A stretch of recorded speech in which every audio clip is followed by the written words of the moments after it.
I've actually upgraded from losing my family on Christmas to now losing some of my friends because they have gone so far off the deep left end that now they're convinced that anyone who voted for Trump is like a fascist, everything else they call us, and they don't even want me around, like, in the friend group. I just want to preface this by saying we don't talk politics in my friend groups. We don't do anything like that. We barely discuss, like, our opposing ideals at all. Yet they cut me off literally just because of a vote. Something I did that took 5 minutes to do. He doesn't care about us. Somebody asked him about a week ago, what about the American people? And they're struggling right now. To what extent are Americans' financial situations motivating you to make a deal? Not even a little bit. He did not care. I couldn't even watch that. I was angry after that. Like, I voted for you and you don't care about me? If you feel hopeless right now, I'm here to say some Trump supporters are actually regretting their votes. Estimates as high as 1 in 4 people who voted for Trump regret their votes. And on anonymous forums like Reddit, people have poured out their feelings about how much they regret voting for him. People like farmers who have been upset that they're not getting support and money is going to Argentina instead of them. Young voters who feel manipulated by the MAGA movement.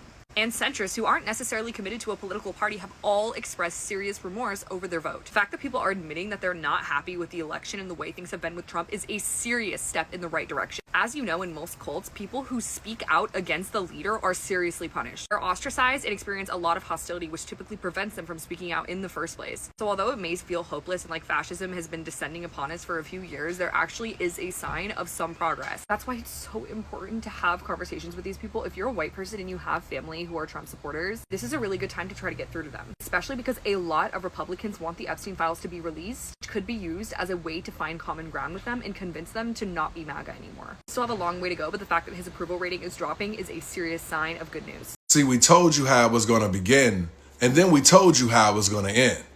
Look at this shit. Very happy and excited that Trump won. As far as financially, obviously nothing's really changed. We're still under the Biden administration, but I know that it is coming. And so I admit I regret my vote for Donald Trump. I regret it because I needed these changes sooner. I needed the prices to go down sooner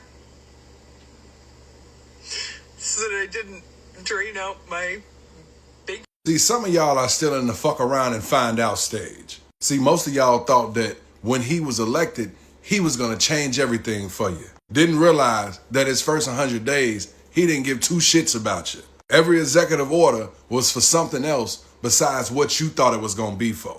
He's a businessman, so I'm not even sure why you guys are even surprised. These type of people don't go through everyday American shit. You thought he was going to feel your pain or he was going to help you out with what you was going through? Good old Daddy Donnie got your ass again. Hey, as I always say, this is who y'all voted for. Is one of the defining social conflicts of the current political moment. On one side, people who supported a political movement and are now experiencing the social consequences of that support. On the other, people who made a deliberate decision to create distance from those whose political choices caused them direct and measurable harm. Both sides describe pain, but the nature of that pain is not equivalent, and that distinction matters when trying to understand what is actually driving these separations. When someone loses a friendship or a family relationship because of a political vote, the natural instinct is to frame it as intolerance, as an overreaction, as division imposed from the outside. But that framing skips a critical step. It does not ask what that vote actually meant to the people on the other side of it. When a political movement pursues policies that restrict health care, limit rights, enable discrimination, and place specific communities at risk, a vote for that movement is not a neutral act of civic participation that happens to be misunderstood. It is a choice with consequences for real people. And those people are under no obligation to absorb those consequences quietly while maintaining the relationships that helped produce them. Well, let me answer your question with a question. And that is, if I had 34 felonies, if I had all these rumors about me essaying, if I had all these women accusing me, what would you do? Would you allow me to run for president? Don't answer that. I already know the answer. And I am very quick to point out that society would not let me do that. So their next thing to go say is, well, that's just because he's rich and you're not rich. And I'm like, that doesn't make it okay, but let's just say for argument's sake that that's the reason why. That's fine. So if that's the case, explain Diddy. And they'll be like, well, what do you mean Diddy? I'm like, well, Diddy's rich, right? And then they'll be like, well, what are you trying to say? And I'm like, okay, so Diddy's been accused, right? But it hasn't been deemed that he's guilty, right? Yep. But Donald Trump has been convicted on all 34 counts, right? Yes. Okay, then. So why is Donald Trump on his way to the White House while Diddy is sitting in jail? And here's the thing. I don't even support Diddy like that, but it don't make sense to me. Somebody needed to explain it to me because I don't get it. The fact is, and this is where I talk them into the building, this goes straight out to those people who asked. You would not give the same benefit of the doubt that you just gave to Donald Trump to me or people who look like me, and you know it. And you sit there and ask me if we can be friends? Hell no. Because his ass should not have been running in the first place. He should have been sitting behind bars or on house arrest, but he wasn't. And until those things match up and those standards match up, we don't have a relationship. We have nothing. I want nothing to do with you. And that, as they say, is that. Again, politics has to get in the middle of something. So a couple days ago, I get a text from one of my friends from high school, and she's like, hey, random question. And I said, okay. She goes, genuinely, who did you vote for? And I'm assuming she only asked that like out of nowhere because she saw my video talking about all the protests. So I'm like, okay, well, she's probably not gonna like my answer, but I'm gonna be honest with her. So I said, Trump, question mark? I thought you had always known that, you know, I don't love him, but I've always been Republican. So I turned my phone off, and then a couple minutes later, it lit up with her chat. So I opened my phone, went to Snapchat. I went to where my chats are, and I didn't see her name. So I was like, my first thought was, did she unadd me? So I turned my phone off, or I didn't turn my phone off. I slid down to go back to my lock screen, and I saw her chat was still there. So I tapped on her chat. Lo and behold, next to her name said the word add. So I texted her back, and I'm like, did you really just unadd me because I'm Republican? Okay, again, I'm not trying to start a debate. I know politics is a very sensitive subject. I know everybody is entitled to their own peace, their own words, their own, you know, freedom of speech, whatever. But if politics has to interfere or come in between a friendship, it wasn't a real friendship in the first place. And the funny thing is, I had never talked about politics with her, ever, because I know which side she is. Not that I care, like, I would respect her either way. But because I'm Republican, you know, apparently we can't be friends anymore, which is fine. I'm not mad. It just shows that, oh, all right, well, I guess our friendship just wasn't real in the first place. If politics ever has to come between you and a family member or a friendship, just know they don't respect you. So now I've actually upgraded from losing my family on Christmas to now losing some of my friends because they have gone so far off the deep left end that now they're convinced that anyone who voted for Trump is like a fascist, you know, everything else they call us, and they don't even want me around like in the friend group. I just want to preface this by saying we don't talk politics in my friend groups. We don't do anything like that. We barely discuss like our opposing ideals at all, yet they cut me off literally just because of a vote. Something I did that took 5 minutes to do. Something apparently that's now ruined my whole life. I've lost my family and I've lost my friends. They've split up people and divide us, and I'm tired of it.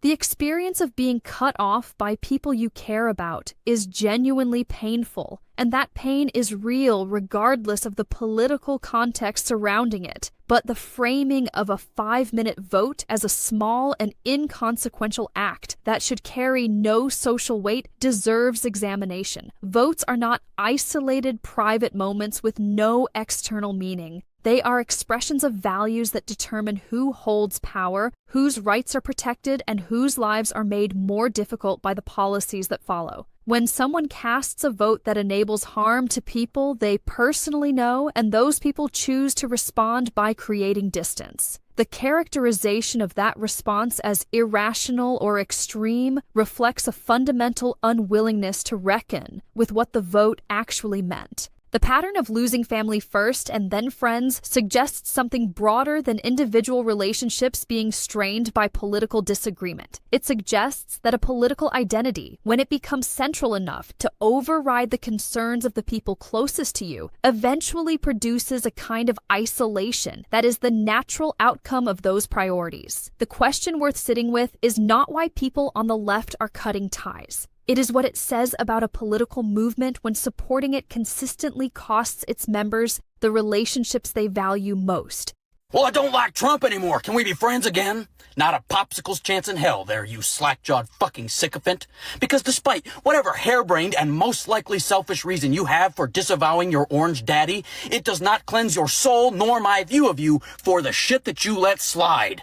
Because here's a list of things that weren't deal breakers for you over the last 8 fucking years. Sexual abuse, bigotry, an attempt to overthrow the Constitution, countless human rights violations, and just about every form of ism on the face of the fucking planet. And none of it mattered to you. And unfortunately, all of it matters when you're applying for friendship or respect from me.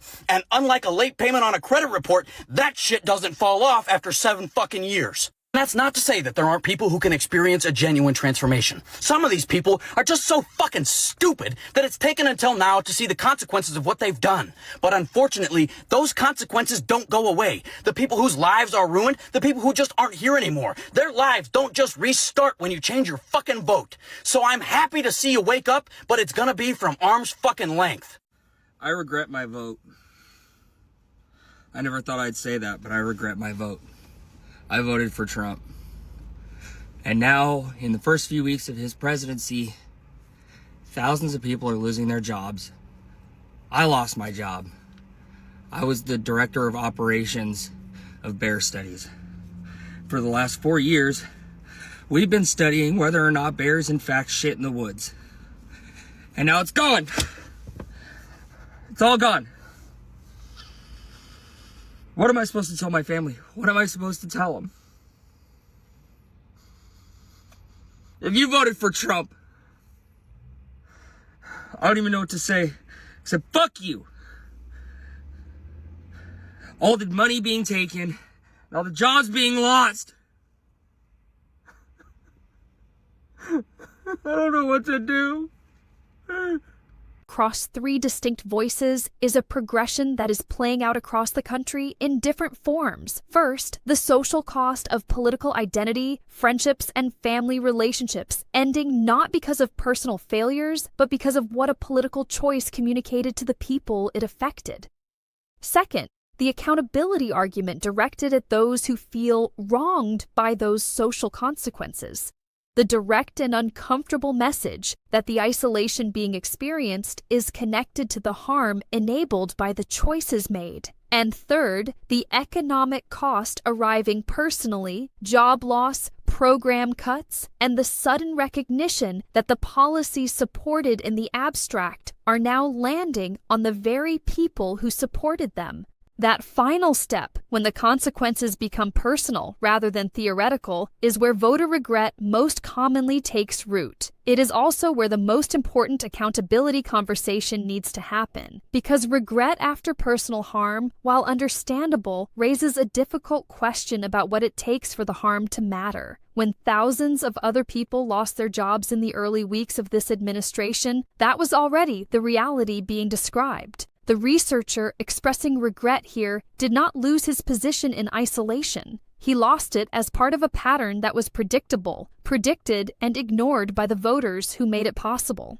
Democratic accountability cannot function only when the consequences become personal. It has to extend to the consequences experienced by others, by communities that have no political power, by workers whose programs were cut before this one, and by families whose rights were restricted long before any single voter felt the impact directly. The silence that surrounded those earlier consequences and the votes that continued despite them are part of what produced the moment being described here. And the question worth sitting with is this: what would it have taken for the harm to matter before it arrived at your own door?